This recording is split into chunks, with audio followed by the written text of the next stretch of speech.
Hi guys, welcome back to my YouTube channel, Life in the Boxing Ring. Sorry for my voice. I have it's not corona, it's flu. Because I have sinus, I have terrible sinus. So forgive me for the voice. And forgive me for our background. We are turning our attic into a bedroom, and we are going to do a whole vlog about that. We started already, so we'll continue to do a whole vlog about what's going on in the background because we are definitely making it into a bedroom. We think it's a big space and we just definitely have to do something about it because we used to have it as storage. We also have our basement, so we think why have two storage when we could just make use of one. We can just turn it into a guest room. Anybody come, they can stay here. So that's why my background is looking like that. Work is going on. So forgive my background and forgive my voice because my sinus is on me. For the subscribers and those who are following me and Life in a Boxing Ring, when I just started, I told you guys that my channel will be um the lighting is also too much, but forgive me for this video. It started out a little bit not what I expected. But as I'm saying, my channel is called Life in the Boxing Ring. And I told you guys that it will not only be about family vlog, but of course, it will be about um, life traumas, life experiences, and things that life taught me and what I've gone through. And also, it will be a little bit of empowerment, and it can be really emotional sometimes. It can touch places where it's not supposed to touch in people. So I did warn you guys about that already. So happy Sabbath, everybody, and let's start. So I just want to start by saying this. Um, I have a whole lot of story to tell, but this I have to start from the beginning. So I am the second child, the eldest sister of six siblings. The first one is a boy. He's 5 years older than me.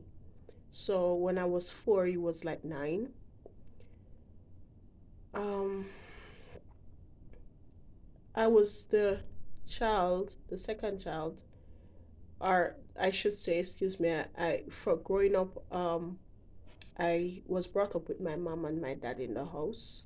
Who there was a time when my dad wasn't present at home because he had to work far away, and working far away could not come home because he didn't have bus fare to pay from like Montego Bay to St. Anne. That would be too much, and maybe he would not reach work early in the morning. But he camped out.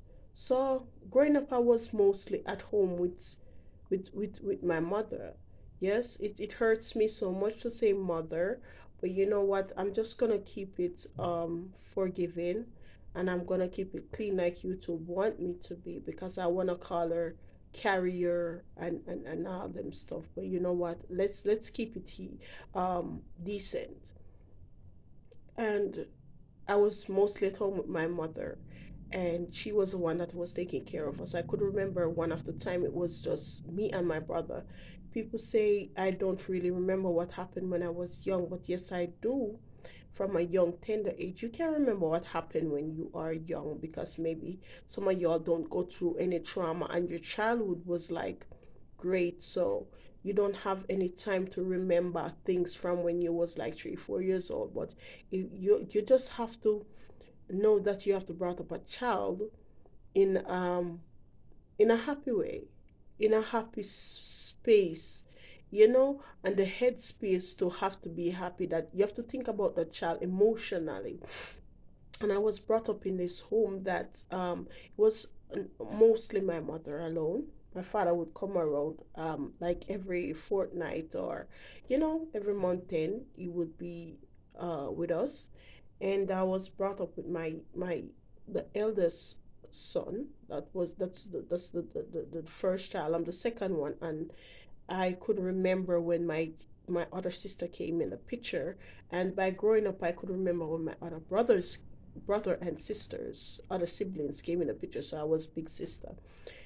And growing up with my mom, it was like I was always the black sheep and the ugly duckling. And growing up, nothing that I did, I could not please her. I could remember that I was the one that was always called names and cast aside. And, you know, I am not going to be telling you guys that growing up, I suffered hunger because they kept food from me, but we was very poor. I could remember suffering hunger, but that's poverty. That's Jamaica. Everybody in Jamaica knows a little bit about poverty.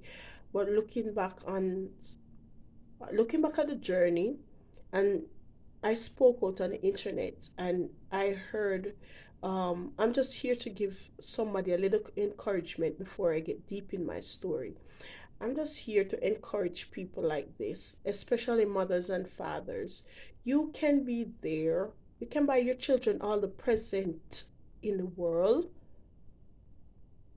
You can buy your children all of the food, the clothes, everything. You can even go out there and sacrifice your life for your children. Please remember that you brought those children in the world, so you're obligated to do that. And the children, they don't owe you nothing at all for you to be telling them that, listen, you said I hurt you when I was small, but remember, I washed dirty clothes for you to go to school, or I sacrifice this, or I sacrifice that. You're supposed to do that. You are the parents. You're obligated to do that. You have a choice not to have children. From the moment you think about having children, you're supposed to know that you have to take care of the kids.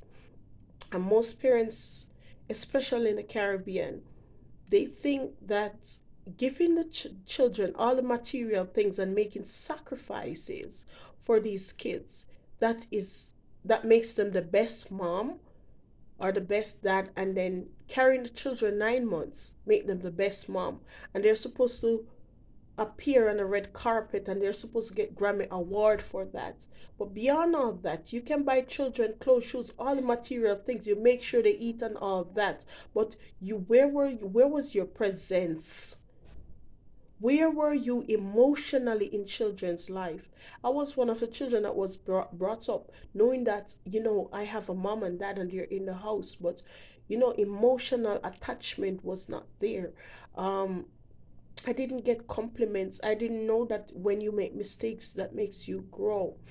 So going on to my continuing, I was the child that was cast aside. I was a child that everything I do, I was wrong, and I was asking myself constantly, why everything I do I was not wrong. My eldest brother, he did not get the treatment that I got. My sister that came after me, I noticed that they adored her too, and I was like, you know what?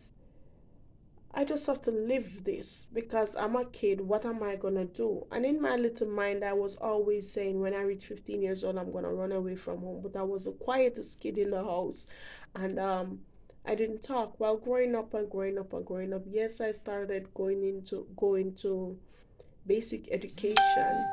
And while I was going to basic education, my brother started growing up. Um, he start getting older and older. We start get growing up. Another birthday added onto our lives, and yeah, in Jamaica, they left brothers and sisters. That is the older brothers, the eldest are the older, are you bigger than them, so you have to stay with them till the mom came back. And beyond all the verbal abuse that I've gone through with my mom, I that day when my brother was to um look look at us and to babysit, he he abused me, so in a sexual way, and it does continue, but I'll tell you guys that in a different story, a total different story. So I endured bully. I endured verbal um abuse from my mom growing up from I was a child. And sometimes you see some children, they're looking on the ground, they're holding their head down, and they're so sensitive. The least of the thing they cried, it's because those children are broken inside. Don't look down on a kid. Don't say this kid is stupid or things like that. You don't know what happened behind closed doors. Because I was one of them kids, nobody knows what happened behind closed door. Yeah. Okay, so we moved from that rent house that I told you that I get molested at the first time. And I'm gonna tell you guys that in a whole different story. And then we went on to live at another rent house. Now, at that house, the verbal abuse continues a lot. Then I was in first grade. Then we lived there until I think I was in second or third grade at primary school. And then we went to live in a one room house, which that was our own house now, and a land that we leased. And in a one room house, it's a whole lot that are taking place. The verbal abuse continued towards me. I'm like, I could not do anything that's right in the sight of my mother because she would bully me for the way I look, the features. My teeth was not enough. Yeah, they look like they look like a hanky ox. That's what she said, hawks, a hanky ox. And a ox that they use chop wood, a hanky ox. I've never seen a hanky ox. I don't know which one of them is a hanky ox. I think I have to Google that though. And I have thick lips, so she think my mouth long like a hog's mouth. And my hair was dry, I can say. But if my looking back at the my hair was dry, she was my caretaker. If my hair is dry, it was in your care. Why you allowed my hair to be dry until you could curse me, moisturize it? Like I moisturize my daughter's hair, and then she's gonna curse me. Your effing head dry. Like she have a sister that she called Dorrit. You're ugly if you ever Dorrit, because she thought they thought that aunt of mine is the ugliest of the sisters. So I endure all those things. I went to school. I still played. I act like nothing happens. Amongst my friend, I was happy, but I know that I'll be going home later to sexual abuse and verbal abuse, and nobody loves me. I was never being loved. I don't know what's how a mom sit and talk with a daughter, like say I love you or hug you, and stuff like that. What I do with my daughter, I just don't know how. I was a cry kid. I was everything bothers me because emotionally I'm broken down, and they used to beat down on their children, so you're not allowed to tell them what's on your mind, because if you even speak the truth, you get boxed down and you have to go sit down in the corner and move from yourself. You understand what I'm trying to say? So I wanted to say that I need a hug. Stop bullying me. I don't like it when you say my mouth is long. I don't like it when you say my hair is dry. I don't like it when you say I look like my teeth look like an enky. And every time I cry and cry and cry and cry more, I cry and I become emotional. Baka, could you please don't come up here? Could you guys? I'm doing a video. Put on your shoes. I'm coming in 5 minutes. Thank you. The kids also.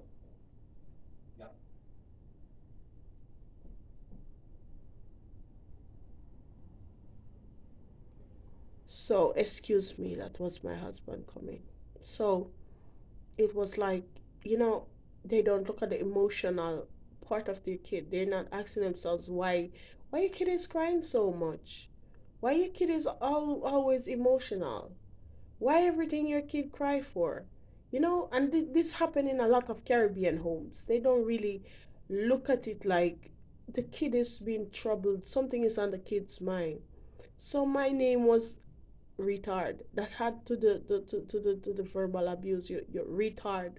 Everything I was being retard. Your head no good and them stuff. Those are the names that they called me. So you know what? Um, I was at school, and one day I was just looking in my friend's face, and I was thinking, oh, they're beautiful. Look at their hair and everything. Why am I not pretty? And like 4 or 5 times I visit the pipe outside, and I just wash my face trying to wash off the ugliness. Now we used to use Clorox bleach in those days. And that day when I went to I throw some Clorox bleach um in the water, and when I throw the Clorox bleach in the water, I'm trying to wash off the ugliness, but it scratches me and it burns me. So I never like to look in the mirror. We didn't really have a dresser, but we have small little tiny mirrors. I avoid looking in the mirror from I was small. Yeah, and these things were making me so emotional. So I was brought up like a kid that is a black sheep, pushed aside and stuff like that.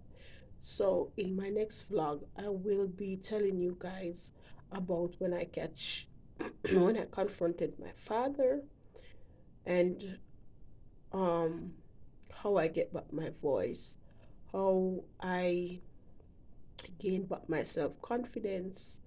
I'll be touching topics like when I was pregnant and homeless and stuff like that. So I don't want to make this video too long. So tune in for the next video, and I'll be going deeper in part 2 of this video. But I was just a black sheep. I was pushed aside. I was a nobody, and I was never being loved. I don't know how to love. No, not how to love. How love felt from like your parents. So look out for me in part 2. Okay.